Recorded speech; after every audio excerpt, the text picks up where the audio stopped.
할렐루야. 오늘도 크신 사랑 가운데서 거하시는 하루가 되시기를 주님의 이름으로 축복합니다.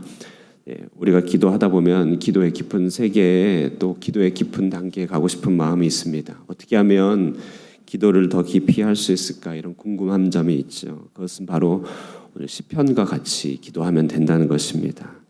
시편을 묵상하는 일은 언뜻 어렵습니다.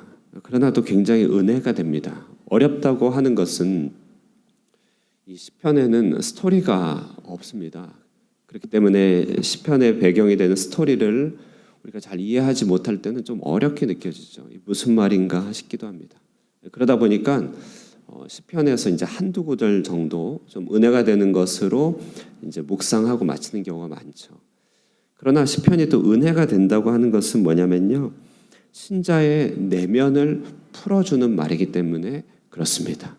우리가 이제 상담이라고 하면은 우리 가운데 맺힌 감정들, 맺힌 언어들을 상담자를 통하여서 풀어내는 역할을 하는 것이죠. 그래서 내가 무슨 감정인지 또 그것을 어떻게 표현해야 될지 모를 때 앞에서 이제 적절한 대응을 통하여서 내 마음을 풀어낼 때 우리가 치유받았다, 이런 얘기를 하게 됩니다. 시편은 그런 의미에서 이 세상에 눌림에 살고 있는 신자들이 신앙 때문에 마음에 맺힌 응어리들을 풀어주는 치유적인 효과가 있습니다.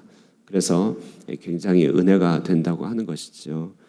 그렇다면 오늘 시편 25편의 시는 도대체 성도의 어떤 마음을 헤아려주고 있는가, 또 어떻게 우리의 깊은 기도를 도와주고 있는가 한번 같이 함께 보시도록 하겠습니다.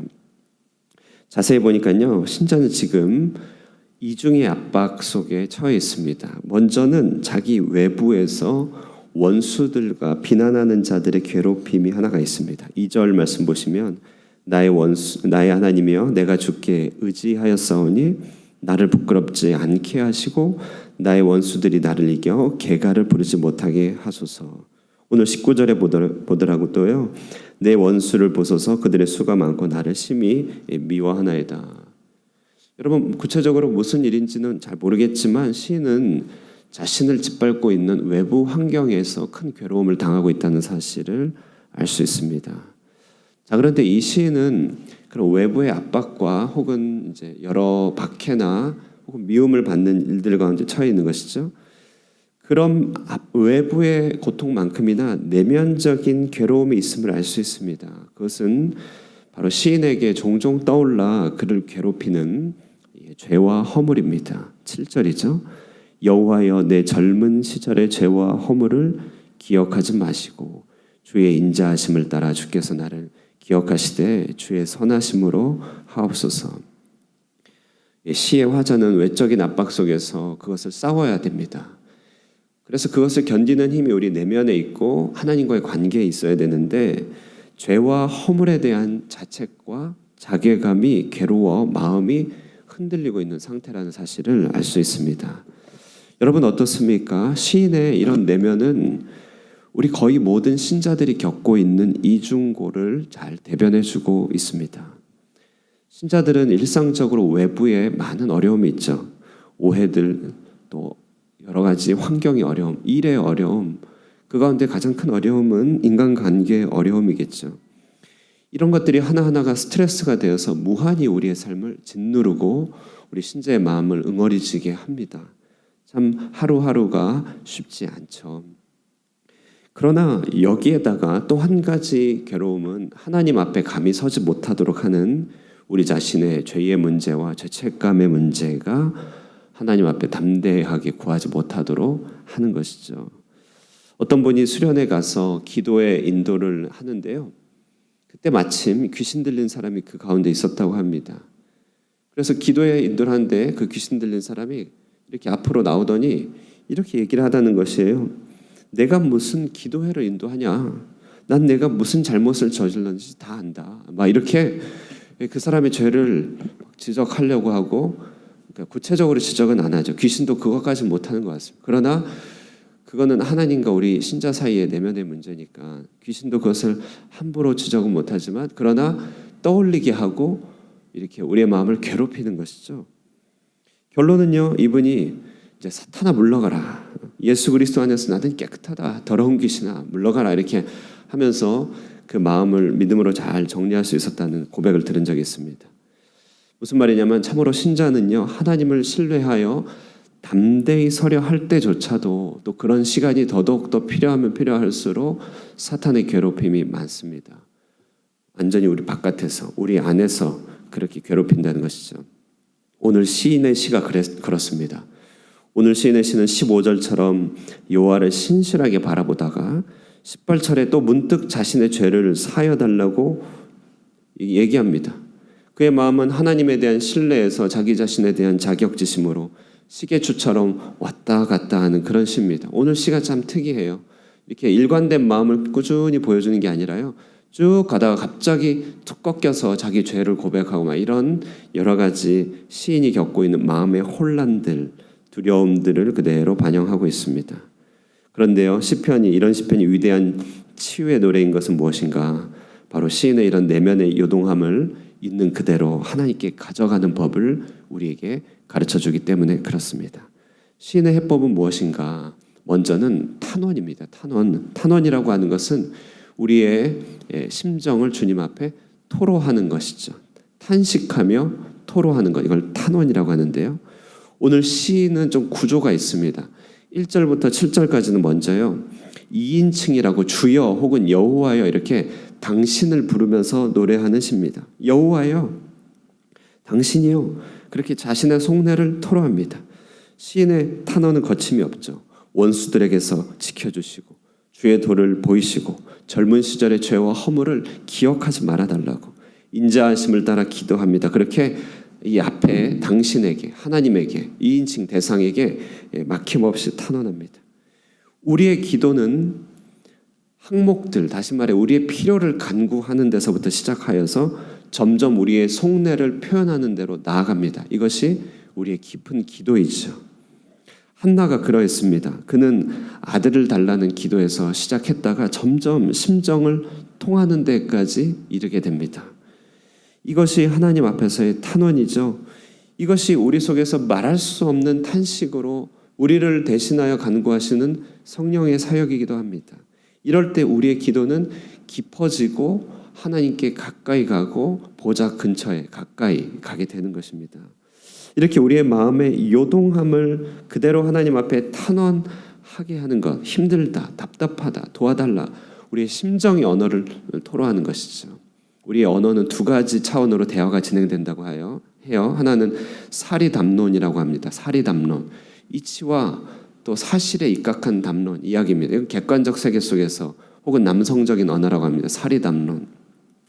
하나는 심정담론이라고 합니다. 이거는 우리 마음의 상태를 풀어내는 언어입니다. 근데 이제 사리담론을 주로 하는 사람과 심정담론을 주로 하는 사람이 대화하면 대화가 안 통하죠. 부딪히고 사사건건 오해가 있습니다. 주님은 걱정하지 않아도 됩니다.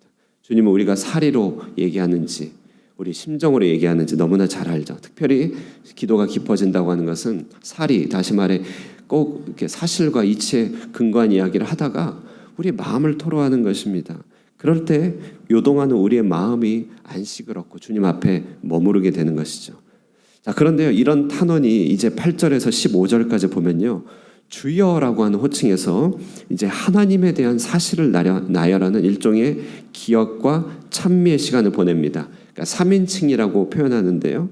8절부터 보면은 보세요. 여호와는 선하십니다. 이렇게 얘기해요. 누구한테 하는 얘기죠? 앞에 있는 대상이 아니라 지금 그냥 고백하는 거예요. 찬양하는 것입니다.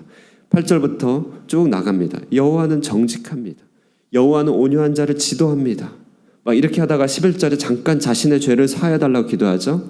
하나님에 대한 성품과 그에 대한 기억과 이해가 용서에 대한 확신으로 다가오면서 또 한 번 탄원을 딱 했다가 다시 12절에 하나님에 대한 성품에 대한 묵상과 그를 신뢰할 때 나타나는 일들에 대해서 잠잠히 묵상합니다. 하나님은 좋으신 분입니다. 하나님이 하신 역사를 기억합니다. 그 온유함을 내가 찬양합니다. 그렇죠. 우리의 기도는요, 침묵의 문을 열고, 처음에는 정말 침묵의 문을 열어야 됩니다. 그리고 탄원의 강물을 쏟아냅니다. 그러고 나면 하나님이 보이기 시작하는 것이죠. 하늘의 문이 열리는 것입니다. 하나님을 보고 하나님을 이해하고 그 하나님을 통해서 다시금 세상을 바라봅니다. 마음의 확신과 위안을 얻습니다. 산의 정상에 올라가서 온 땅을 조망하고 내려오는 것 같습니다. 인생의 모든 두려움 앞에서 하나님이 어떤 분이냐, 지금까지 나를 인도하신 하나님이 도대체 어떤 분이셨냐, 시선이 나에게서 하나님에게로 가는, 다시 말해 시편 23편의 기도에서 24편의 기도로 그런 기도의 이동이 일어나는 것입니다. 이 기도의 세계에 들어갈 때 우리는 보좌 앞에서 하나님의 얼굴을 대면하고 있는 것입니다. 자, 이렇게 한 다음에 이제 다시 올리는 탄원의 내용이 나옵니다. 16절부터 21절까지 보시면 다시금 주여 여호와여 하면서 자신의 호소를 2인칭으로 풀어내고 있습니다. 자, 그런데요, 이 후반의 탄원은 앞에 했던 탄원하고는 이제 위치가 달라졌죠. 차원이 달라졌습니다. 그는 흔들리는 마음 그대로 표출하는 불안정한 마음의 탄원이 아니라 이제 기도 가운데 정상에 올라 하나님을 배웠고 그의 눈으로 자신의 상태를 바라봅니다. 이제 같은 탄원을 하여도 위치도 확신도 달라집니다. 마음은 차분해지고 하나님이 하실 것을 기대하면서 잠잠히 자신의 고통을 토로하며 모든 것을 하나님께 맡기게 됩니다. 완전히 똑같은 탄원도 다르죠. 아버지여 내 영혼을 아버지께 의탁하나이다. 십자가에서 예수님께서 하신 기도인데요. 유대인들은 잠들기 전에 이 기도를 했다고 합니다. 아버지여 내 영혼을 아버지께 부탁하나이다. 우리의 탄원이 이렇게 바뀝니다. 오늘 우리의 기도가 이처럼 높아지고 깊어지기를 바라는 것이죠. 올라가는 탄원의 기도, 정점을 찍고 하나님을 배웠고 하나님과 교제 나누고 하나님을 찬미하고 다시 내려오면서 탄원하는 기도, 이런 기도를 우리가 매일 드릴 수만 있다면, 우리의 이런 기도가 우리의 두르는 갑옷이고 방패가 된다면 어떤 공격이 우리의 영혼을 흔들겠습니까? 우리 마음의 평화가 깃들고 우리 마음에 여유가 생기고 우리 마음에 주님의 안식으로 채워지지 않겠습니까? 이처럼 담담한 확신 가운데 깊이 할 수 있는 그런 기도의 세계로 우리 모두가 들어갈 수 있기를 바랍니다. 자, 그런데 마지막으로 하나만요. 그것은 22절의 말씀입니다. 22절에 하나님이여 이스라엘을 그 모든 환난에서 속량하소서 이렇게 얘기하고 있습니다. 갑자기 웬 이스라엘이 툭 튀어나옵니까? 좀 희한하죠? 갑자기 이스라엘이 툭 튀어나와요. 그래서 쭉 시라고 하는 것을 조금 생각해 보니까 시인은 지금 줄곧 나라고 하는 이 나, 시적 화자인 나라고 하는 이 사람이 누군가 봤더니 고난 가운데 있는 나 개인이면서 동시에 민족적으로 역사적으로 안팎으로 흔들리는 이스라엘 공동체가 그 나라는 것을 알 수 있습니다. 그러니까 몸된 교회죠. 교회의 이 현실, 바깥으로는 여러 어려움에 둘러싸여 있고 안으로는 부족함이 많은 이 교회의 현실을 나의 현실과 교차해 가면서 함께 기도를 올려드리는 것입니다. 내 안에 교회가 있고 교회 안에 내가 있잖아요. 그러니까 이 나는 이스라엘 전체이기도 하고 또 나이기도 합니다. 내 문제 속에서 교회 문제를 함께 탄원하여 올려드리고 교회의 기도 제목 속에서 또 내 문제를 함께 고충 가운데 올려드립니다. 그래서 이 기도는 교회가 올려드리는 기도이기도 하고 내 개인이 올려드리는 기도이기도 하는 것이죠. 이렇게 우리의 기도는요, 우리 기도 가운데 넓어지고 확장되고 깊어집니다. 여러분, 이런 성도의 기도를 요한계시록에서는 무엇이라고 말합니까? 보좌 앞 금제단에 드려지는 향연이다 이렇게 얘기합니다. 성전에 있고요, 성막 가운데 지성소 바로 앞에 향단이 있죠. 향단에서 향이 올라갑니다. 그 향연이라고 얘기하는 것입니다. 향연이 성도의 기도와 함께 천사의 손으로부터 하나님 앞으로 올라간다. 그래서 그 올라간 기도에서요, 천사가 그것을 가지고 땅에 쏟을 때 땅에서 진노와 재앙이 임하는 것이 요한계시록의 관점이죠. 우리의 기도가 올라가 천지를 진동한다. 과연 그렇지 않겠습니까? 오늘 우리의 기도가 이처럼 올림받게 되기를 원합니다. 오늘 어떻게 하면 하나님께 더 나아가서 기도할 수 있을까? 탄원의 기도죠. 올라가는 탄원의 기도. 정상에서 하나님을 교제하고 하나님을 묵상하고 찬양하고 그리고 내려오는 탄원의 기도. 그 가운데서 나와 교회를 교차적으로 기도하면서 하나님 앞에 올려드릴 때 보좌 앞에 올라가는 기도의 향연이 될 것입니다. 오늘도 이처럼 하나님 앞에 올려드리는 아름다운 기도의 향연을 올려드리는 저와 여러분 되시기를 축복합니다. 기도하겠습니다. 사랑하는 하나님 아버지 감사합니다. 우리에게 기도의 시간들, 기도의 믿음들 허락하여 주시고 이 자리에서 옛 시인이, 옛 신앙인이 우리의 선조가 주님 앞에 정직하게 토로하였던 것들을 보게 됩니다. 주 앞에 흔들리는 마음, 고민하는 마음, 갈등하는 마음 있는 그대로 올려드리며 주 앞에 나아갑니다. 그러나 기도의 그 가운데서 하나님의 성품을 바라보며 말씀과 우리의 성령으로 계시해 주시는 하나님의 얼굴을 배울 때 우리가 그 누구보다도 든든한 확신을 갖게 됩니다. 이제 우리가 그 확신을 가지고 다시금 기도할 때 하나님이여 주께서 이루어 주실 것을 우리 가운데 새길 수 있으며 주님 앞에 더욱더 깊이 탄원할 수 있나이다. 오늘 아침에 기도 가운데서도 나 자신의 기도 제목과 교회의 기도 제목들을 함께 올려드릴 때 우리의 기도가 주님 앞에 올려지는 향기로운 향연이 되게 하여 주시옵소서. 교회 안에 구석구석에 하나님께서 온전히 성도들을 찾아가 주시고 위로하여 주시고 주님의 간섭과 주님의 도움이 필요한 모든 땅 가운데서 하나님이 함께 하심으로 하나님 이 땅에서 성도들을 하나님께서 얼마나 사랑하시는지를 늘 항상 나타내 보여 주시옵소서. 오늘 이 아침에도 기도의 자리를 축복하여 주시기를 원하고 살아계신 예수님의 이름으로 기도드리옵나이다. 아멘.